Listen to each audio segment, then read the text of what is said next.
హుజనాబాద్ లో అసంపూర్తిగా ఉన్న మోడర్న్ చేపల మార్కెట్ ను త్వరలోనే పూర్తి చేయాలని మంత్రి పొన్నం ప్రభాకర్ ఆదేశించారు. హుజనాబాద్ కు 3 లక్షల చేప పిల్లలను ఇచ్చినట్లుగా సమాచారం. ఎల్లమ్మ చెరువు వద్దకు టూరిజానికి వచ్చేవారు చేపలు కొనుక్కునేలా మార్కెట్ ను రూపుదిద్దాలని సూచించారు పొన్నం ప్రభాకర్. మున్సిపల్ కార్యాలయం పక్కన ఉన్న వెటర్నరీ హాస్పిటల్ నూతన భవనాన్ని అధునాతనంగా నిర్మిస్తామని తెలిపారు. మహాసముద్రం గండి టూరిజం అభివృద్ధితో ఉపాధి అవకాశాలు పెరుగుతున్నాయని మంత్రి పొన్నం ప్రభాకర్ తెలిపారు. గురుకులాల్లో మటన్ చికెన్ మాత్రమే ఇస్తా ఉన్నారు, గుడ్డు మాత్రమే.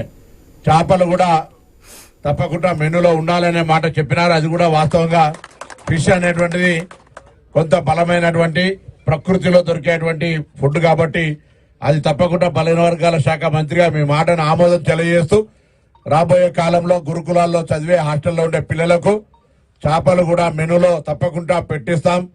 మీ ఆకాంక్ష ప్రకారంగా వృత్తిపరంగా ఇంకా మెరుగైన విధంగా వారికి ఉపాధి దొరికేందుకు సంబంధించి కూడా ఉపయోగపడుతుందన్న మాట సందర్భంగా మనవి చేస్తూ